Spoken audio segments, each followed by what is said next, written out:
Bienvenido, bienvenida, apreciado amigo y amiga, a esta serie Conociendo el Tiempo.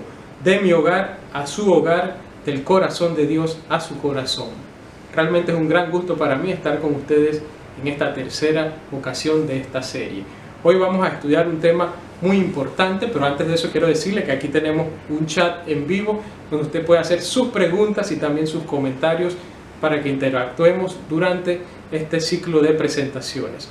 Estamos a su completa disposición. También, más al final de esta presentación, vamos a tener unos enlaces que deseamos compartir con usted para que juntos analicemos y tomemos algunas decisiones importantes para nuestra vida.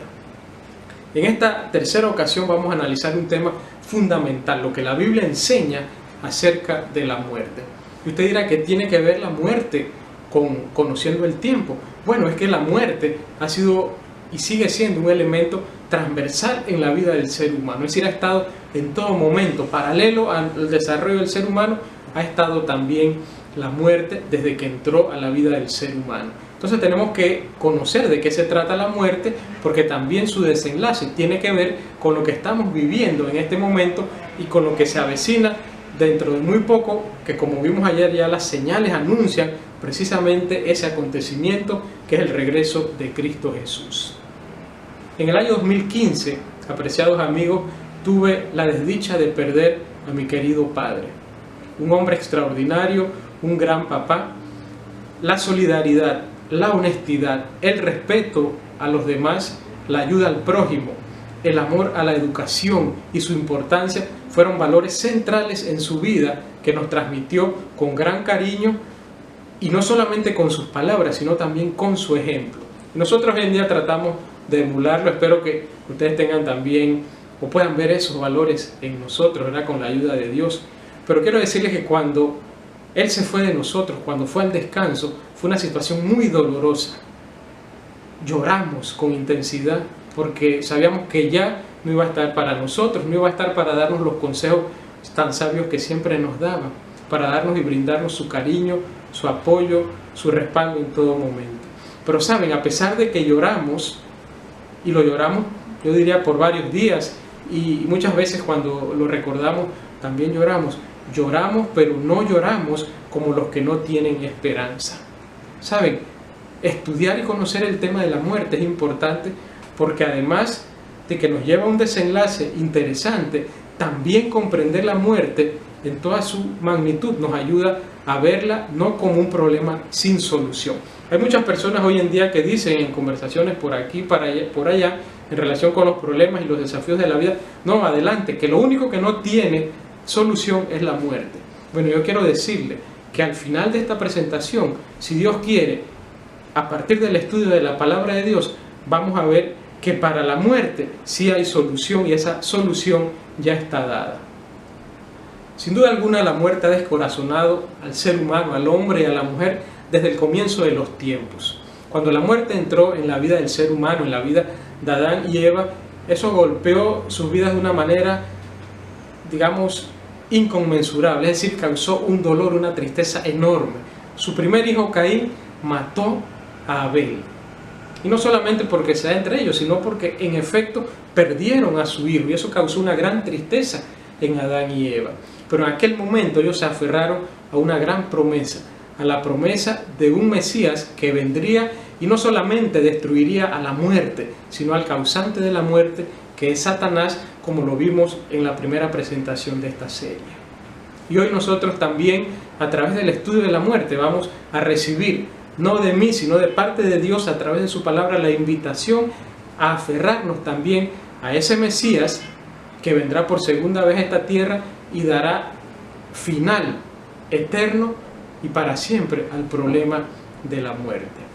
Pero bien, como les decía, la Biblia nos da la respuesta acerca de la muerte, pero para comprender un poco más acerca de la muerte es necesario ir al principio, es necesario comprender un poco cómo fue la creación del ser humano y para eso vamos a ir al libro de Génesis. Yo quiero que usted busque su Biblia, espero que la tenga por allí a mano.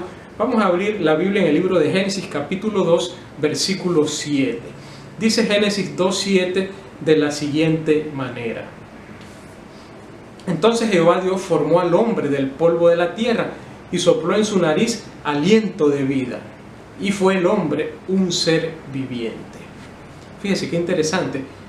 Y quiero referirme a un aspecto que es más interesante aún. En esa construcción del ser humano, los científicos hoy en día, bueno, ya desde hace mucho tiempo, han llegado a determinar con pruebas científicas cómo está compuesta la Tierra y cómo está compuesto el cuerpo humano. Y se han llegado a descubrir que ambos tienen elementos químicos similares. Encuentran tanto en la Tierra como en el cuerpo calcio, fósforo, hierro, azufre, que son elementos químicos que están presentes tanto en la Tierra como en el ser humano. Y digo que es interesante porque la Biblia, a pesar de que no es un libro científico, sí nos transmite información muy importante y sobre todo veraz. Pero bien, volviendo a Génesis 2:7, Dios formó al hombre de una combinación muy interesante. Lo formó del polvo de la tierra, pero para que ese cuerpo que estaba allí inerte funcionara, Dios le da o sopla en su nariz, dice la Biblia, aliento de vida, y el hombre entonces surge a la vida. Es decir, si lo armamos en forma de una ecuación, polvo más aliento, entonces vamos a tener a un ser viviente. Es importante notar lo que la Biblia nos está diciendo en Génesis 2:7. Allí dice que el hombre fue un ser viviente, es decir, una persona. No está diciendo que el hombre tenía un alma, ni que independientemente a ese ser viviente había un alma o una entidad separada al ser viviente, que era el hombre con su personalidad, con sus pensamientos, con sus sentimientos. De hecho, el ser humano no tiene un alma. El ser humano, la persona, es un alma. Si usted investiga, se va a dar cuenta que el origen etimológico, o digamos el significado más bien de la palabra alma, que proviene del griego, quiere decir ser, vida, criatura. Es decir, hace referencia a un ser vivo. Y si usted revisa también las distintas versiones de la Biblia, Génesis 2:7 va a descubrir que todas se refieren al hombre como un ser viviente o como una persona. Entonces es interesante notar eso, porque muchas veces hay confusión entre el hecho de que si el hombre como persona tiene aparte de eso un alma. Y vemos que en la creación Dios realmente formó al hombre como una unidad de cuerpo y mente. Y se levanta la vida precisamente porque Dios lo crea y le da esa orden. Entonces es importante tener eso claro. El hombre no tiene un alma, sino que el hombre es un alma viviente. Pero bien, la Biblia tiene mucho que decirnos acerca de la labor creadora de Dios en función de su creación más importante, diría yo, la corona de la creación, que es el ser humano. El Salmo 100, versículo 3, nos dice de la siguiente manera: reconoced que Jehová es Dios, Él nos hizo y no nosotros a nosotros mismos. Pueblo suyo somos y ovejas de su prado. Qué interesante, ¿verdad? Él nos creó y no nosotros a nosotros mismos. Y el libro de Isaías, capítulo 64, versículo 8, nos declara lo siguiente: ahora pues, Jehová, tú eres nuestro Padre, nosotros barro, y tú el que nos formaste, así que obra de tus manos somos todos nosotros. Sí, apreciado amigo, cuando Dios infunde en el ser humano el aliento de vida, entonces se forma ese ser viviente, que es una persona con un cuerpo humano y con una personalidad cuya base, ¿verdad?, con sus pensamientos, con sus sentimientos, está en el cerebro. Bien, si Dios formó al alma, que es el ser humano, y eso fue lo que hizo con Adán, y esa alma realmente es el ser humano, es el ser viviente, ¿es posible que esa alma o esa persona muera? Bueno, la Biblia nos responde, y yo diría adelantadamente, por supuesto que sí.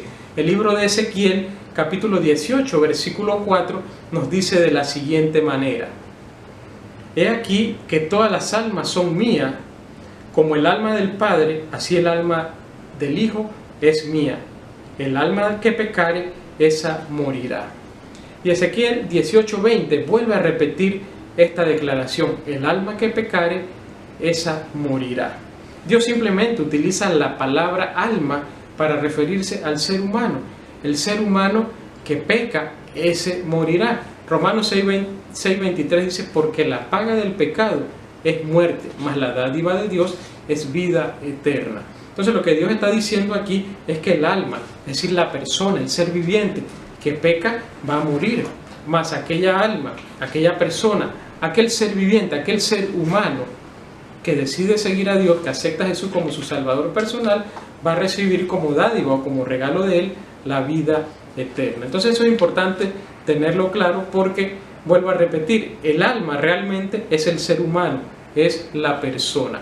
Y San Mateo 10:28 declara lo siguiente, mire, para que lo tengamos en mente y muy claro, acerca también de que la muerte que vemos aquí diariamente no es la escena final de la vida del ser humano.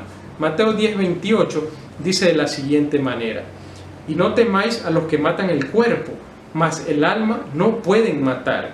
Temed más bien a aquel que puede destruir el alma y el cuerpo en el infierno. Miren, aquí las personas mueren porque los acecha una enfermedad y los destruye, los lleva a la muerte. Otros mueren porque su cuerpo ya dejó de funcionar a los 100 años, murieron de viejo. Pero hay otros que mueren por un accidente de tránsito, porque un delincuente acabó con sus vidas. Bueno, esas son situaciones que acaban con el cuerpo, mas no con el alma. Dice la Biblia aquí, dijo Jesús, que hay que cuidarse o temer más bien al que puede matar el cuerpo y el alma en el infierno. Eso quiere decir que va a haber un momento final, y de eso es que nos debemos cuidar más que todo, en que el ser humano, es decir, su mente y su cuerpo van a ser destruidos para siempre. Ahora bien, esa persona que muere producto de un accidente de tránsito, entonces va al descanso. Y si llevó una vida consecuente con la palabra de Dios y aceptó a Jesús como su Salvador personal, cuando Jesús venga por segunda vez a esta tierra, que como vimos ayer, las señales anuncian que eso va a ser muy pronto, esa persona nuevamente va a volver a la vida y va a volver con su personalidad, con ese espíritu, con esa alma, con ese aliento de vida que recibió cuando nació. Pero mientras tanto, ¿qué ocurría con esa alma? Bueno, eso lo vamos a ver en un momento. Pero antes de eso debemos aclarar algo muy importante. La inmortalidad no es algo innato, no es algo natural en el ser humano después que él pecó. Lo era antes del pecado, antes de la caída del ser humano, pero cuando Adán y Eva, como vimos ayer, o el primer día pecaron, la muerte entró a la vida del ser humano y quedó establecida en él. Y la Biblia declara que solamente hay una persona que es inmortal. Por eso quiero invitarles a leer 1 de Timoteo, capítulo 6, versículos 15 al 16. San Pablo aquí nos declara lo siguiente, inspirado por el Espíritu Santo. Bienaventurado y solo soberano, Rey de reyes y Señor de señores, el único que tiene inmortalidad, que habita en luz inaccesible, a quien ninguno de los hombres ha visto ni puede ver, al cual sea la honra y el imperio sempiterno. Amén. Vemos aquí que San Pablo se refiere a ese Rey de reyes, se está refiriendo a Dios, y dice él allí que es el único inmortal en todo el universo. Entonces aquí yo creo que es oportuno aclarar algunos conceptos, que ustedes seguro los conocen. Inmortal, ¿qué significa inmortal? Significa aquel exento de la posibilidad de morir, imperecedero. En cambio, mortal o mortalidad se refiere a todo aquello que está sujeto a la muerte, que tiene la posibilidad muy clara y definida de morir, de perecer, de desaparecer. Entonces San Pablo nos está diciendo que el único inmortal, exento de la muerte, es Dios, el soberano del universo, el Rey de reyes y Señor de señores. Sin embargo, lamentablemente, hoy en día, en muchos templos, desde muchos púlpitos, en muchos canales de YouTube, se puede escuchar hablar a personas que hablan o que se refieren al tema de la muerte como algo un poco ajeno al ser humano, en el sentido de que declaran que el ser humano posee una inmortalidad natural, que cuando el ser humano muere va o tiene la posibilidad de ir a diversos lugares. Pero como vemos, solamente la Biblia se refiere a Dios como un ser inmortal. Y como vimos, inmortal quiere decir que está exento de la muerte, que no es perecedero, cosa que sí se le atañe al ser humano. Y así mismo lo describe la Biblia al ser humano. como una persona mortal. Y quiero que vayamos a la Biblia para que lo veamos. En el libro de Romanos, San Pablo nos lo declara con mucha claridad. Romanos 6:12, él allí dice lo siguiente, inspirado por Dios: no reine pues el pecado en vuestro cuerpo mortal, de modo que obedezcáis a sus concupiscencias. Ahí Pablo está haciendo referencia al cuerpo mortal, ¿verdad? Al ser humano. Y en Romanos 8:11, el mismo Pablo agrega lo siguiente: y si el espíritu de aquel que levantó de los muertos a Jesús mora en nosotros, o en vosotros, perdón, el que levantó de los muertos a Jesús vivificará también vuestros cuerpos mortales por su espíritu que mora en vosotros. Entonces, como podemos ver aquí, los seres humanos somos mortales. Y eso ocurrió desde el jardín del Edén. En el libro de Génesis, en el capítulo 3, cuando se registra la caída, Satanás le dijo el gran engaño, la gran mentira a Adán y Eva: si comes de estas frutas, seréis como dioses y no moriréis. Sin embargo, muy poco después de que Satanás hiciera esta declaración, realmente la muerte entró a la vida del ser humano, no solamente en los animales, sino en la vida de Abel, el hijo de Adán y Eva. Entonces vemos que el ser humano es mortal y cuando él muere queda allí, porque eso lo vamos a ver. Ahora, quiero preguntarles, ¿saben ustedes a qué comparó Jesús la muerte? Fíjense que hace Jesús una comparación interesante y quiero que la veamos en el libro de Juan, capítulo 11, versículo 11 al 13. Jesús tenía unos grandes amigos, María, Marta y Lázaro, en la comunidad de Betania. Y Jesús tenía una gran amistad con esta familia y Lázaro era su amigo. Y Lázaro enfermó de muerte. Y miren lo que dice la palabra de Dios en Juan 11, del 11 al 13. Dicho esto, les digo después: nuestro amigo Lázaro duerme, mas voy para despertarle. Dijeron entonces sus discípulos: Señor, si duerme, sanará. Pero Jesús decía esto de la muerte de Lázaro. Ellos pensaron que hablaba del reposar del sueño. Jesús aquí compara a la muerte con el sueño. Es decir, que es algo, podríamos decir, entre algunas de sus características, como algo pasajero. Es decir, la persona está allí, no está realizando absolutamente nada, está inactivo, está durmiendo. A esto comparó Jesús la muerte. Ahora, usted se ha preguntado, querido amigo, amiga, ¿qué sucede a los 3 minutos de que una persona ha muerto? Bueno, puede ser a los 2 minutos, a los 5, a los 10 minutos. ¿Se ha preguntado qué sucede justo después que la persona muere? Bueno, quiero invitarle también a abrir su Biblia para que veamos en el libro de Eclesiastés capítulo 9, versículo 5 al 6. Allí está la respuesta. ¿Qué sucede con nosotros cuando morimos? Hay quienes piensan, como les decía hace un momento, que la persona, dependiendo quién fue y cómo se comportó, puede ir al cielo, puede ir al infierno, puede ir a un lugar intermedio que es el purgatorio. Y resulta que muchas personas luego reportan, y eso lo he leído, lo he visto por televisión, lo he escuchado, que reportan tener cierta comunicación o comunicación con las personas que ya fallecieron. Pero mire lo que dice Eclesiastés capítulo 9, versículo 5 en adelante. Porque los que viven saben que han de morir, pero los muertos nada saben, ni tienen más paga, porque su memoria es puesta en el olvido. También su amor y su odio y su envidia fenecieron ya, y nunca más tendrán parte en todo lo que se hace debajo del sol. La Biblia enseña aquí que los muertos, los que han pasado al descanso, dice la palabra de Dios, que no son conscientes. Es decir, su memoria es puesta en el olvido. Es decir, no la memoria de los que quedamos vivos. Los que quedamos vivos, seguimos pensando, seguimos viviendo y seguimos con nuestra memoria y con nuestro amor, recordando a los seres queridos, recordando a aquellos que murieron. Pero la memoria del que murió ya feneció, es puesta en el olvido, desapareció. Sus sentimientos, dice este versículo, que también pasan al olvido. Entonces esto es una prueba, diría yo, contundente para aquellos que piensan y que dicen que el alma es inmortal. Lamentablemente están equivocados. El ser humano, su personalidad, todo eso desaparece, todo eso queda allí con ese cuerpo. Y la persona deja de existir, no tiene más parte con los que están en vida. Hay otro versículo allí en el libro de Eclesiastés que también es importante, que es contundente en este análisis. Los sentimientos de la persona también desaparecen. Eclesiastés 9, versículo 10, agrega lo siguiente: todo lo que te viniere a la mano para hacer, hazlo según tus fuerzas, porque en el Seol, es decir, en la tumba, en el sepulcro, a donde vas, no hay ni obra, ni trabajo, ni ciencia, ni sabiduría. Es decir, cuando una persona muere, deja de existir. No tiene más parte con los que están con vida. Es decir, sus obras, su trabajo, sus sentimientos, su personalidad, todo eso deja de funcionar.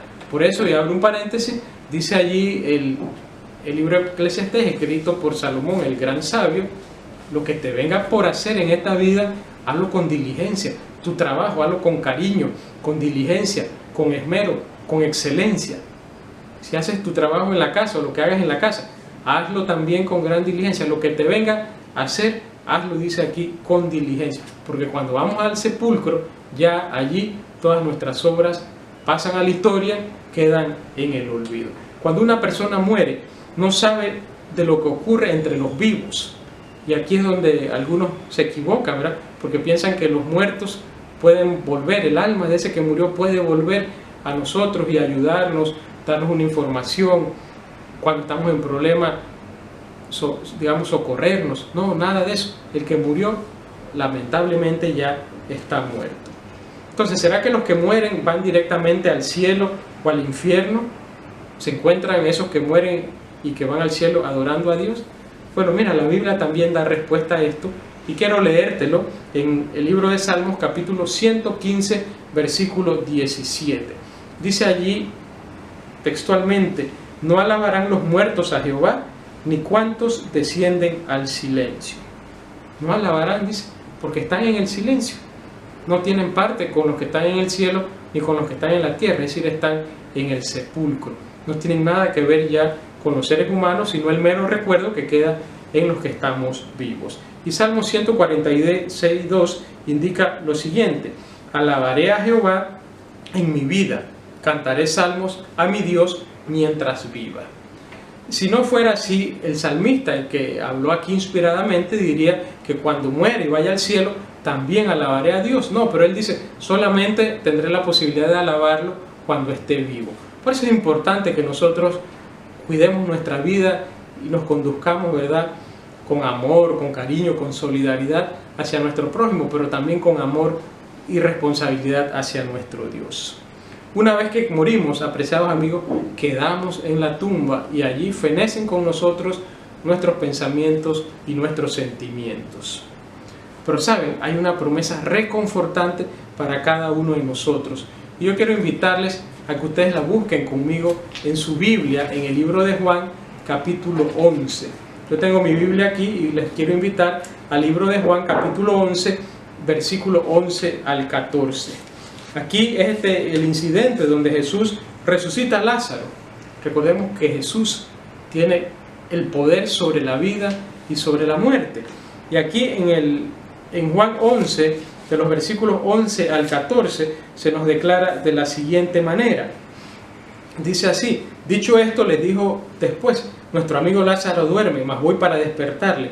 Dijeron entonces sus discípulos, Señor, si duerme sanará. Pero Jesús decía esto de la muerte de Lázaro y ellos pensaron que hablaba del reposo del sueño. Entonces Jesús dijo claramente, Lázaro ha muerto. Entonces dice que fueron allá. Entonces vemos aquí que en este texto bíblico damos por sentado el hecho de que un ser humano había muerto y Jesús iba allá para despertarlo. Es decir, en Jesús tenemos la posibilidad de volver a despertar, de volver a vivir a pesar de haber muerto.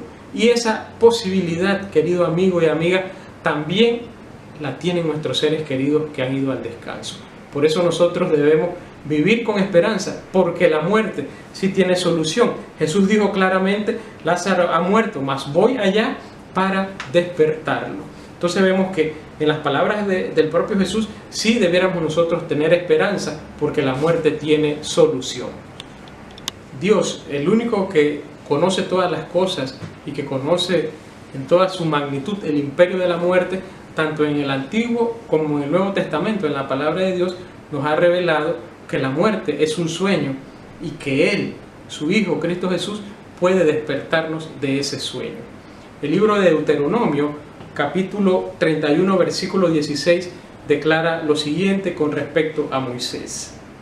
Y Jehová dijo a Moisés: he aquí, tú vas a dormir con tus padres. Es decir, compara la muerte de Moisés con un sueño. Y Efesios 5:14 nos dice: despierta, tú que duermes, levántate de los muertos.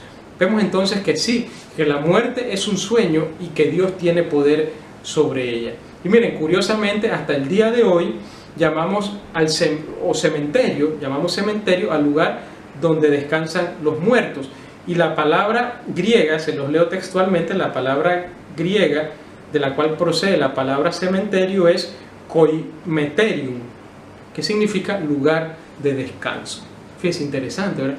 Descansamos por un periodo de tiempo hasta que Cristo venga por segunda vez. Quiero leerles Apocalipsis 14:13. Allí también el evangelista Juan nos habla de la muerte. Dice: oí una voz que desde el cielo me decía: escribe, bienaventurados de aquí en adelante los muertos que mueren en el Señor. Sí, dice el Espíritu, descansarán de sus trabajos, pero sus obras con ellos quedan. Nuevamente la palabra descanso, ¿verdad? Los muertos están descansando, y más aquellos que han muerto creyendo en el pronto regreso de Cristo Jesús y habiendo aceptado el sacrificio de Él por nuestros pecados en la cruz del Calvario. Pero bien, me imagino que a usted le gustaría saber en qué momento nosotros los seres humanos vamos a recibir la inmortalidad. La Biblia lo responde en 1 Corintios capítulo 15. Y también quiero que usted vaya conmigo allí a 1 Corintios capítulo 15. 1 Corintios capítulo 15. Ya estamos llegando allí. 1 Corintios capítulo 15, versículos 52 al 53. Dice así el apóstol Pablo: en un momento. Bueno, vamos a leer el 51. Y aquí os digo un misterio: no todos dormiremos, pero todos seremos transformados. Es decir, Pablo en aquel momento ya tenía la esperanza del pronto regreso de Cristo Jesús, y él pensaba que pronto Jesús volvería por segunda vez. Por eso él escribe: no todos dormiremos, pero todos seremos transformados. Pero sabe, apreciado amigo, que esas palabras se aplican para nosotros. Yo creo que no todos moriremos antes que Cristo venga. Por supuesto que muchos estaremos vivos cuando Él venga, porque eso ocurrirá muy pronto, pero sí todos seremos transformados. Y dice el versículo 52: en un momento, en un abrir y cerrar de ojos, a la final trompeta, porque se tocará la trompeta y los muertos resucitarán incorruptibles, y nosotros seremos transformados, porque es necesario que esto corruptible se vista de incorrupción y esto mortal se vista de inmortalidad. Entonces vemos que recibiremos la inmortalidad cuando suene la trompeta final, es decir, cuando Jesús venga por segunda vez a esta tierra a darnos la salvación y la vida eterna. Bien, una pregunta que creo que es obligada antes de ver la pregunta final: ¿debemos nosotros consultar a los muertos? Bueno, quiero que vayamos al libro de Deuteronomio, capítulo 18. Libro de Deuteronomio, acá en el Antiguo Testamento, uno de los libros escritos por Moisés. Deuteronomio capítulo 18. Deuteronomio 18, versículos 10 al 12, dice de la siguiente manera: porque es abominación para con Jehová cualquiera que hace estas cosas, y por estas abominaciones Jehová tu Dios echa estas naciones delante de ti. Perfecto serás delante de Jehová tu Dios, porque estas naciones que vas a heredar, a agoreros y adivinos oyen, mas a ti no te ha permitido esto Jehová. ¿Sabes quiénes son los agoreros y los adivinos, verdad? Son lo que llamamos hoy modernamente, aunque también tenemos adivinos, a los médiums, aquellos que se comunican con los muertos, aquellos que dicen tener la capacidad de traer el alma de aquel que ya murió. Pero si la Biblia, por eso es importante que prestemos atención a la respuesta a esta pregunta de si debemos comunicarnos con Dios, perdón, con los muertos. Dios dice claramente que no debemos comunicarnos con los muertos, porque si los muertos nada saben y Dios no aprueba que nos comuniquemos con ellos, pero si ellos nada saben, ¿con quién nos estaremos comunicando en realidad? Si Dios no aprueba eso y nos estamos comunicando con alguien, o supuestamente con alguien que falleció, probablemente nos estamos comunicando con un demonio traído por Satanás a través de un mentalista, a través de un medium. Por eso Dios recomienda, más bien Dios exige de aquellos que lo aman, que no intenten comunicarse con los muertos, porque estarán en un terreno peligroso. No estarán comunicándose con los muertos, con un ser querido, sino con un espíritu de demonio. Y el libro de Isaías, capítulo 8, versículos 19 y 20. Isaías 8, 19 y 20 nos dice lo siguiente. Y si os dijeren, preguntad a los encantadores y a los adivinos que susurran hablando, responded. ¿No consultará el pueblo a su Dios? ¿Consultará a los muertos por los vivos? A la ley y al testimonio, si no dijeren conforme a esto, es porque no les ha amanecido. Entonces vemos que Dios no aprueba que nosotros intentemos hablar con los muertos, porque los muertos nada saben. Y si estamos hablando con alguien que estuvo muerto, en realidad no estamos hablando con el muerto, ni con su alma, porque su personalidad, sus sentimientos ya fenecieron, sino que seguramente estamos hablando con un espíritu de demonio. Ahora, hemos dicho en un versículo fundamentado, en un versículo anterior, que recibiremos la inmortalidad cuando suene la final trompeta. Quiero invitarles a abrir la Biblia también en el libro de Primera de Tesalonicenses, capítulo 4. Una de las cartas escritas por el apóstol Pablo. Primera de Tesalonicenses, capítulo 4, versículos 16 y 17.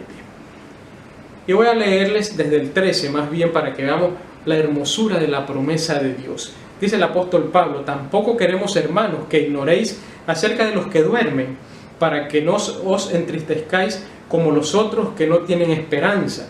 Porque si creemos que Jesús murió y resucitó, así también traerá Dios con Jesús a los que durmieron en Él. ¡Qué maravillosa promesa! Nuestros seres queridos que murieron en Cristo Jesús serán levantados nuevamente, serán resucitados cuando Jesús venga por segunda vez.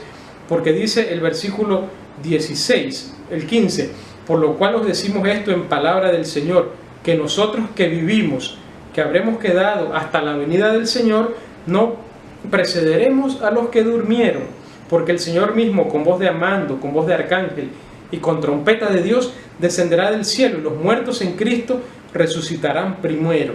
Luego nosotros, los que vivimos, los que hayamos quedado, seremos arrebatados juntamente con ellos en las nubes para recibir al Señor en el aire, y así estaremos para siempre con el Señor. Fíjense qué maravillosa promesa. ¿Se acuerda que yo le decía que lloramos a nuestro Padre cuando murió, pero que lloramos no como los que no tienen esperanza, sino como los que tienen esperanza? ¿Saben por qué? Mi papá, en el año 2010, en una serie de conferencias desarrolladas por un orador internacional, se dieron aquí en Panamá, en la ciudad de Panamá, y él asistió, y en esa ocasión, en el marco de esas conferencias, su corazón fue tocado por el Espíritu Santo al escuchar la palabra de Dios, y él decidió entregar su vida a Cristo Jesús. Fue bautizado en una piscina, su cuerpo fue sumergido en el agua y su antigua vida fue sepultada en esa pila bautismal, y cuando él salió del agua, salió a vida nueva. Dice Primera de Corintios 5:17, de modo que si alguno está en Cristo, nueva criatura es. Las cosas viejas pasaron y aquí todas son hechas nuevas. Y cuando él salió del agua, después de haber sido bautizado, salió como una persona nueva. Había entregado su vida a Cristo Jesús, había aceptado a Jesús como su Salvador personal. Ya no vivía él, sino que Cristo vivía en él. Y lo que él hacía, lo hacía para agradar a su Padre Celestial. Qué evento más importante y más extraordinario para nosotros, porque él aceptó a Jesús como su Salvador personal. El día que fue llevado al hospital producto de un accidente cerebrovascular, ese día mi hermana lo iba acompañando y tuvieron un diálogo y ya digamos como para afincar su profesión de fe de haber aceptado a Cristo Jesús, y temiendo lo peor, mi hermana le preguntó si él todavía mantenía a Jesús como su Salvador personal, y él dijo que sí. Se arrepintió nuevamente de todos sus pecados, pidió perdón a Dios por los pecados que probablemente recordaba y por aquellos que no recordaba, y Dios, tenemos la plena seguridad que le concedió el perdón. Cuando él salió del hospital, creo 3 semanas después, ya no estaba en su cabal juicio. Realmente su memoria, su mente la había perdido y ya, digamos, no estaba en sí. Y fue así hasta el último día de vida. Es decir, había hecho los arreglos con Dios, se había arrepentido de sus pecados. Y nosotros creemos firmemente, porque la palabra de Dios nos asegura que todo aquel que cree en Cristo Jesús recibirá la vida eterna, que cuando Jesús venga por segunda vez, Alonso Montilla Gómez va a ser levantado de esa tumba donde fue enterrado en la ciudad de David, y nuevamente recibirá de parte de nuestro Dios el aliento de vida. Y Dios, así como formó a Adán y Eva, nuevamente formará en un abrir y cerrar de ojos ese cuerpo que ahora es polvo, pero que en aquel momento será un cuerpo incorruptible, porque Dios lo resucitará con aquellos que decidieron aceptar a Jesús como su Salvador personal. Y esa es nuestra mayor esperanza, el pronto regreso de Jesús. Ya sea que quien les habla, Isaías Montilla Moreno, tenga que descender al sepulcro, a la muerte, o esté vivo cuando Jesús venga, si me mantengo amando a Dios, haciendo su voluntad, guardando sus mandamientos, siguiendo sus ordenanzas contenidas en su palabra, yo sé que resucitaré cuando Él venga, o cuando Él venga, si estoy vivo, iré a morar eternamente con Él. ¿Te gustaría también a ti gozar de esa misma esperanza? Sí, querido amigo, ¿te gustaría gozar de esta esperanza que es doble? Es doble porque cuando Jesús venga y resucite, aquellos que han creído en Él, nos volveremos a reunir con nuestros seres queridos. Pero también si nosotros gozamos de esta esperanza, si hemos aceptado a Jesús como nuestro Salvador personal, cuando Él venga, iremos con nuestros seres queridos a morar por un tiempo muy prolongado en las mansiones celestiales que Él ha preparado para nosotros. ¿Sabes? Te invito a que creas lo que dice la palabra de Dios, no a lo que yo he dicho acá. Te invito a que sigas profundizando en el estudio de la Biblia. Mira, te establezco un asunto muy importante. Leímos que cuando Jesús venga, los muertos que murieron en Cristo resucitarán primero, dice Pablo, y por eso no debemos llorar a nuestros muertos como aquellos que no tienen esperanza. Y aquí esto nos deja claro un asunto, porque si los muertos que creyeron en Cristo Jesús estuvieran en el cielo, no tendría objetivo que Dios viniese o Jesús viniese a resucitarlos para llevarlos al cielo. ¿Por qué los vendría a resucitar si ya están en el cielo? Entonces, te invito a que profundices en este estudio, estamos a tu disposición, pero sobre todo en esta ocasión te invito a que creas en esta gran verdad de que Jesús ya venció al imperio de la muerte. Que nuestros muertos, nuestros seres queridos que están allí en la tumba, con su cuerpo ya probablemente hecho polvo, y también esperando que nuevamente Dios les dé el aliento de vida y les devuelva su personalidad para que vuelvan a ser un ser viviente. Te invito a que creas esa gran verdad, pero sobre todo te invito en esta ocasión a que aceptes a Jesús como tu Salvador personal y continúes preparándote para que cuando Él venga, ya sea que estemos vivos o que estemos muertos, seamos levantados para ir a gozar de las bellezas que Él ha preparado para cada uno de nosotros. Y la venida de Él está muy pronto porque las señales así lo anuncian. ¿Te gustaría en esta ocasión aceptar a Jesús como tu Salvador personal? Si es así, yo te invito a que hagas un clic en los enlaces que están aquí en el chat. Hay uno especialmente para ti que te invita a aceptar a Jesús como tu Salvador personal. Si ese es su deseo en esta ocasión, yo le invito a que haga clic en el enlace y luego nos pondremos en contacto. Si usted acepta a Jesús como su Salvador personal, me gustaría tener una oración, y no solo por usted, sino por todos los que están conectados a esta transmisión y viendo también este video basado en la palabra de Dios. Le invito a que pidamos la bendición de Dios. Amante y bondadoso Padre, te damos gracias porque Jesús venció a la muerte, y muy pronto cuando Él venga, resucitará a los muertos, a nuestros seres queridos, y nos volveremos a encontrar con ellos. Queremos estar listos en ese momento para también ser parte de aquellos que serán transformados e irán a gozar de las bellezas que has preparado para nosotros en las mansiones celestiales. Permítenos y ayúdanos a creer en tu palabra, porque tu palabra es verdad. Lo pedimos en el nombre de Jesús. Amén. Que Dios le bendiga y vivamos con esperanza a pesar de las circunstancias, y nos vemos el día de mañana para un cuarto tema, conociendo el tiempo.